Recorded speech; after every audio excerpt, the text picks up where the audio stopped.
कुछ कंडीशंस में बहुत ज़्यादा थिन सीमेन हो जाता है।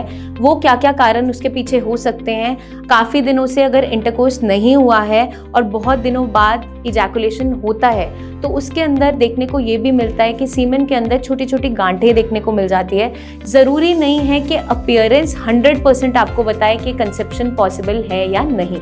वो एक इंडिकेशन हो सकता है, वो एक इशारा हो सकता है जिसे आपको इग्नोर नहीं करना, नेग्लेक्ट नहीं करना।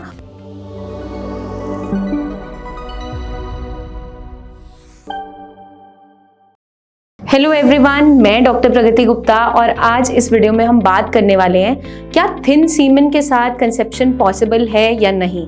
तो लोगों के माइंड में बहुत बड़ा मिथ भी है या फिर वो सोचते भी हैं कि अगर जो सीमेन रिलीज हो रहा है वो बहुत पतला है तो इसका मतलब ये है कि स्पर्म काउंट नहीं है या लो स्पर्म काउंट है या कंसेप्शन पॉसिबल है या नहीं, या सीधा हमें IUI या IVF की तरफ तो नहीं जाना पड़ेगा। तो इसको हम क्लियर करेंगे इस वीडियो के अंदर। जो आपका सीमेन है उसकी कंसिस्टेंसी किस तरीके की होनी चाहिए, थिन या थिक है तो क्या क्या कारण हो सकते हैं। तो सबसे पहले हम बात करते हैं कि जो नॉर्मल सीमेन है वो कैसा होना चाहिए, कंसिस्टेंसी कैसी होनी चाहिए।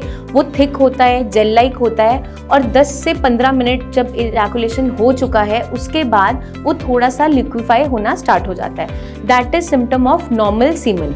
और अगर कुछ कंडीशंस में बहुत ज़्यादा थिन सीमेन हो जाता है, वो क्या क्या कारण उसके पीछे हो सकते हैं। अगर फ्रीक्वेंट इजैकुलेशन हो रहा है उसके कारण भी थिन सीमेन हो जाता है। कोई आपकी बॉडी में न्यूट्रिशन की कमी अगर है, जिंक की कमी है, प्रोटीन की कमी है, या बॉडी बहुत ज़्यादा स्ट्रेस में है, कोई प्रोस्टेट इन्फेक्शन है, या आपने डाइटरी चेंजेस अचानक से किया है तो उस कारण से भी थिन सीमेन हो सकता है।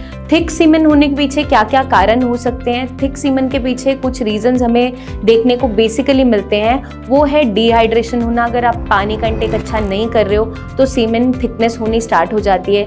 कोई अगर इन्फेक्शन प्रेजेंट है तो भी थिक होने लग जाता है। या फिर इनफ्रीक्वेंट इजैकुलेशन, मतलब काफ़ी दिनों से अगर इंटरकोर्स नहीं हुआ है और बहुत दिनों बाद इजैकुलेशन होता है तो उसके अंदर देखने को ये भी मिलता है कि सीमेन के अंदर छोटी छोटी गांठें देखने को मिल जाती है जिससे आगे चलकर स्पर्मेटोलिथ में भी वो कन्वर्ट हो जाता है, मतलब वो कैल्कुलाई सा कंडीशन बनने लग जाती है। तो हमें क्या ध्यान रखना है कि जो आपका कंसिस्टेंसी है या अपीयरेंस है वो टोटली डिपेंडेंट नहीं होता कि आप कंसीव कर सकते हैं या नहीं कर सकते। अपीयरेंस से हम कुछ आइडिया लगा सकते हैं बट 100% नहीं उस पर श्योरिटी दे सकते, क्योंकि पर्सन टू पर्सन जो कंसिस्टेंसी है, थिकनेस है, वो वेरी करती है। आपके डाइट पे भी वेरी करती है, आपके लाइफस्टाइल की वजह से भी चेंजेस देखने को मिल सकते हैं, या आपकी बॉडी में अगर कोई इन्फेक्शन प्रेवलेंट है उसमें भी चेंजेस देखने को मिल सकते हैं। वेदर से रिलेटेड भी चेंजेस देखने को मिल सकते हैं। तो डिपेंड करता है कि पर्सन टू पर्सन वो कितना वेरी करता है।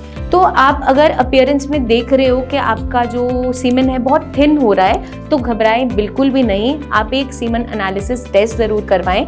उसमें मालूम चलता है कि आपकी स्पर्म की मोटिलिटी कैसी है, मॉर्फोलॉजी कैसी है और काउंट कैसा है। ज़रूरी नहीं है कि अपीयरेंस 100% आपको बताए कि कंसेप्शन पॉसिबल है या नहीं। वो एक इंडिकेशन हो सकता है, वो एक इशारा हो सकता है जिसे आपको इग्नोर नहीं करना, नेग्लेक्ट नहीं करना और उस पर आपको ध्यान देना है। आप कैसे अपने सीमेन को बेटर बना सकते हैं, उसकी क्वालिटी को कैसे इम्प्रूव कर सकते हैं, क्योंकि अगर उसकी क्वालिटी अच्छी होगी सीमेन की तो चांसेस ऑफ कंसेप्शन बढ़ जाते हैं। तो हम कैसे कर सकते हैं? अपनी लाइफस्टाइल में चेंजेस लेकर आ सकते हैं। प्रोटीन एनरिच्ड डाइट का इंटेक करते हुए ओमेगा 3 फैटी एसिड्स जैसे नट्स हैं, सीड्स हैं, या नॉन वेजिटेरियन जो लोग हैं वो फिश का इंटेक कर सकते हैं।